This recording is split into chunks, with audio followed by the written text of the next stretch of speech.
Hello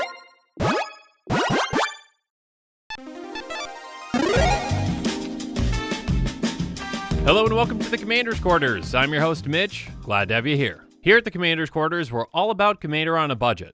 Today's episode is going to be a $50 deck tech. When I say $50, I mean that is an overall deck cost. Both shipping and commanders that are $10 or less are going to be included in that cost, but basic lands will not be. Decks on this channel are built to be fun, inexpensive, and focused. If you want to learn more about what a focused commander deck is, check out this video here. On this deck tech, I'm going to take you through its strategy, the tactics, and how this deck wins.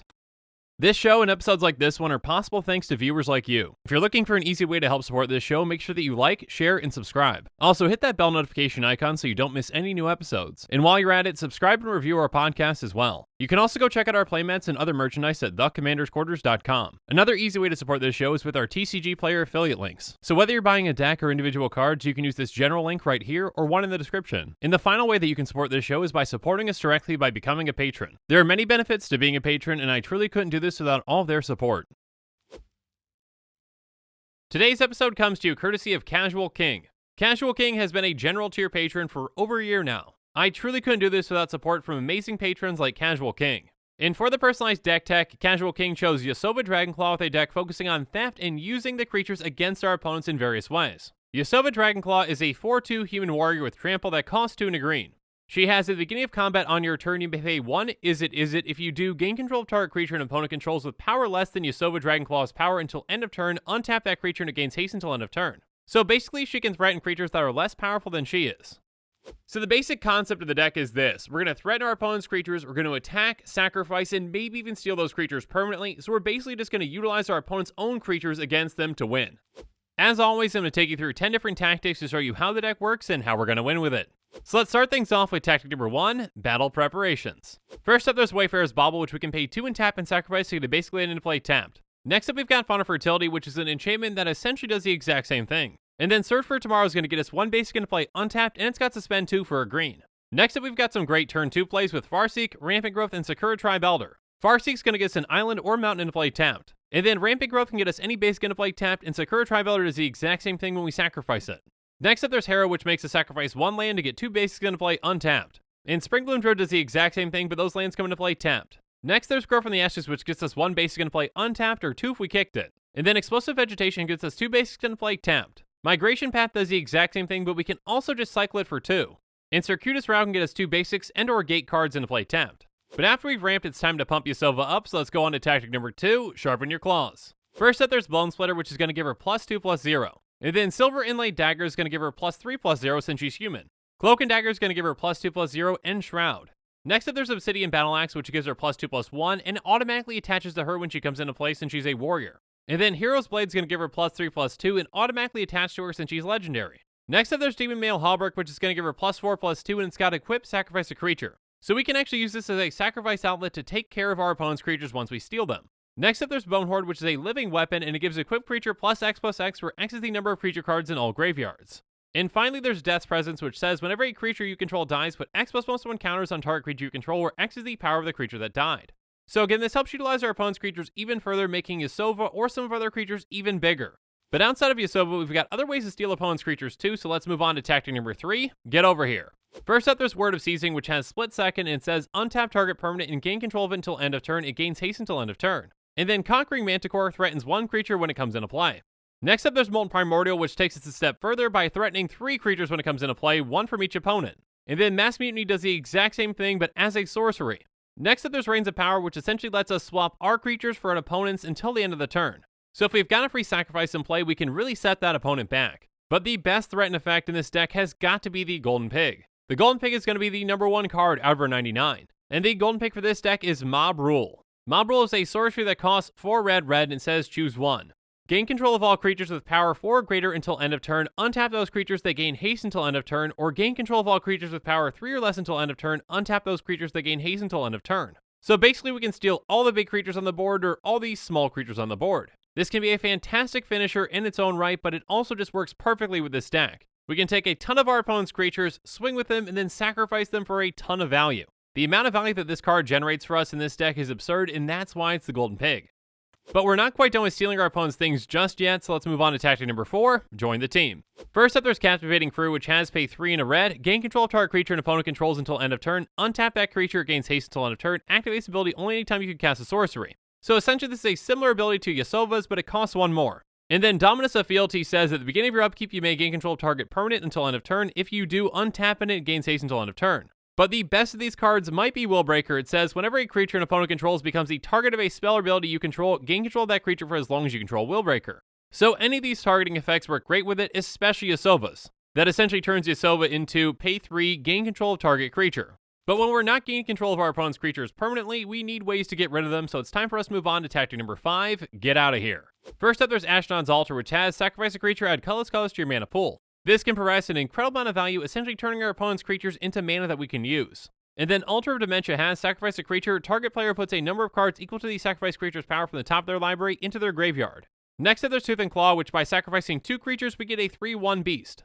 And then Barrage of Expendables has pay a red, sacrifice a creature, Barrage of Expendables deals 1 damage to target creature or player. And then Makeshift Munitions is similar, it has pay 1, sacrifice an artifact or creature, Makeshift Munitions deals 1 damage to target creature or player. But another one of our free sacrifice outlets works in a different way with Hazoret's Favor. It says at the beginning of combat on your turn, you may have target creature you control get +2/+0 and gain haste until end of turn. If you do, sacrifice it at the beginning of the next end step. So obviously we're going to use this to pump up our opponent's creature that we stole and swing with it and then lose it. Next up, we've got some green enchantments that can help out with Evolutionary Leap, Ooze Garden, and Feed the Pack. Evolutionary Leap has pay a green, sacrifice a creature, reveal cards from the top of your library until you reveal a creature card, put that card into your hand, and the rest on the bottom of your library in a random order. Ooze Garden lets us pay 1 and a green to sacrifice a non-ooze creature to make an XX, where X is the sacrifice creature's power, but only at sorcery speed. And then Feed the Pack says at the beginning of your end step, you may sacrifice a non-token creature. If you do, put X 2/2 green wolf creature tokens onto the battlefield, where X is the sacrifice creature's power. Next up, there's Delirium Master Polymorphous, which has pay 2 and a blue, and tap it to sacrifice another creature and reveal cards from the top of your library until you reveal a non-legendary creature. Put that card onto the battlefield and the rest of the bottom of the library in a random order. So essentially, we can polymorph one of our opponent's creatures into one of our own. And then Culling Deus has tap, sacrifice a creature, put a charge counter on Culling Deus, pay 1, sacrifice Culling Deus, draw a card for each charge counter on it. Finally, there's Phyrexian Vault, which has pay 2, tap it, sacrifice a creature, draw a card. So these sacrifice outlets work in a variety of ways to make the most out of our opponent's creatures that we threaten. But we've also got some ways to keep those creatures around, so let's move on to tactic number 6, stay a while. First up, there's Cyanide Sanctum, which you can pay 2 and tap to exile target permanent we control from the game. And then whenever we want, we can pay 2 and sacrifice it to return to play under our control all those cards that got exiled. So essentially we can keep getting rid of our opponent's creatures and storing them up until we need them. Next up, there's Nephalia Smuggler, which has pay 3 and a blue and tap it to exile another target creature we control and then return that card to the battlefield under our control. So essentially for 4 mana, we make that stolen creature permanently ours. And then Ghostly Flicker has exile 2 target artifacts, creatures, and/or lands you control, then return those cards to the battlefield under your control. So again, ways to keep our opponent's creatures on our side instead of sending them back. But now let's move on to tactic number 7, digging down to talk about how we get to all these good cards. First up, we've got 2 cards that can help us sacrifice our opponent's creatures for value with Life's Legacy and Momentous Fall. Life's Legacy says, as additional cost to cast Life's Legacy, sacrifice a creature, draw cards equal to the sacrifice creature's power. Momentous Fall does the exact same thing but at instant speed, and it also is going to gain us life equal to that creature's toughness. Next up, there's Shaman of the Great Hunt, which says whenever a creature you control deals combat damage to a player, put a +1/+1 counter on it, and it's got Ferocious for 2 Simic, draw a card for each creature you control with power 4 or greater. So this can pump our creatures and draw us a ton of cards throughout the game. Next up, there's Careful Consideration, which is going to draw us 4 cards, and then we discard 3, but if we cast it during our main phase, we discard 2 instead. And then Factor Fiction says reveal the top 5 cards of your library, and opponent separates those cards into 2 piles, put 1 into your hand and the other into your graveyard. Epiphany of the Drowned Yard is essentially an X version of Factor Fiction, but in reverse. And then Read the Rune says draw X cards for each card drawn this way, discard it unless you sacrifice a permanent. So we can actually use this to sacrifice opponent's creatures too. And finally, we've got some enchantments that can help us out with Monastery Siege, Kumena's Awakening, and Fecundity. When Monastery Siege comes into play, we choose Khans or Dragons. If we chose Khans at the beginning of our draw step, we draw an additional card, then we discard a card. If we chose Dragons, spells our opponents cast that target us or a permanent we control cost 2 more to cast. And then Kumena's Awakening has Ascend. At the beginning of your upkeep, each player draws a card. If you have the City's Blessing, though, only you draw a card. And finally, Fecundity says whenever a creature dies, that creature's controller may draw a card. Again, we're going to be sacrificing a ton of creatures so we can draw a lot of cards with this. But now let's go over some ways to protect our own position in tactic number 8, Stop That. First up, there's Rapid Vigor, which says regenerate each creature you control. 2 mana to protect our army at instant speed is a great deal. And then we're going to be running 3 counter spells with Negate, Unwind, and Neutralize. Negate says counter target non-creature spell, and Unwind does the exact same thing, but we untap up to 3 lands. Neutralize can counter any spell, and it's got cycling for 2. But outside of creatures, let's talk about some ways to deal with our opponent's other threats in tactic number 9, Smash and Trash. First up, there's Return to Nature, which says choose 1, destroy target artifact, destroy target enchantment, or exile target card from a graveyard. So this is a very flexible spell that can help us in a lot of situations. And then Unravel the Aether and Glamour do the exact same thing. They say choose target artifact or enchantment, its owner shuffles it into their library. So these can even get around indestructibility, and they make it really hard for our opponents to get that card back. But now it's time for us to move on to our final tactic, tactic number 10, Value Added. First up, there's Bonds of Mortality, which when it comes into play, we draw a card, and we can pay a green, and creatures our opponents control lose indestructible and hexproof until end of turn. So it's a fantastic way that even allows us to steal our opponent's hexproof creatures. And then there's Neoform, which says an additional cost to cast this spell, sacrifice a creature. Search your library for a creature card with converted mana cost equal to 1 plus the sacrifice creature's converted mana cost, then put that card onto the battlefield with additional +1/+1 counter on it, then shuffle your library. So this can allow us to utilize an opponent's creature to get one of our best creatures out of our deck and directly into play. But now it's time for us to see how our deck stacks up in price. The average Yasova EDH rec deck is going to set you back $196.02. Our deck is going to be much more affordable, coming in at $49.94. If you want to see a breakdown of this deck's cost, check out that link in the description. And now it's time for us to move on to some reasonable upgrades for this deck. First up, let's add in Goblin Bombardment by taking out Barrage of Expendables. Next up, let's add in Spawning Pit by taking out Tooth and Claw. And then let's add in Cold Storage by taking out Ooze Garden. Next up, let's add in Conjurer's Closet by taking out Ghostly Flicker. And then let's add in Deadeye Navigator by taking out Nephalia Smuggler. Finally, let's add in Greater Good by taking out Phyrexian Vault. And with that, this show is coming to a close, so it's my turn to hear from you. So in the comments below, let me know what your thoughts on this deck tech are. And make sure you're following us on social media for more updates and sneak peeks on future episodes.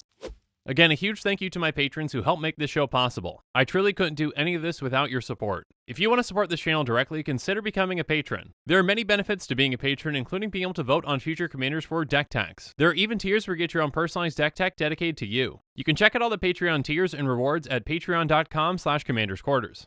If you haven't already, make sure that you like and subscribe to the channel. Here at the Commander's Quarters, we're all about budget commander. So while you're at it, go ahead and check out some of our other types of episodes. And with that, I'm out of here. Thanks again and have a good one.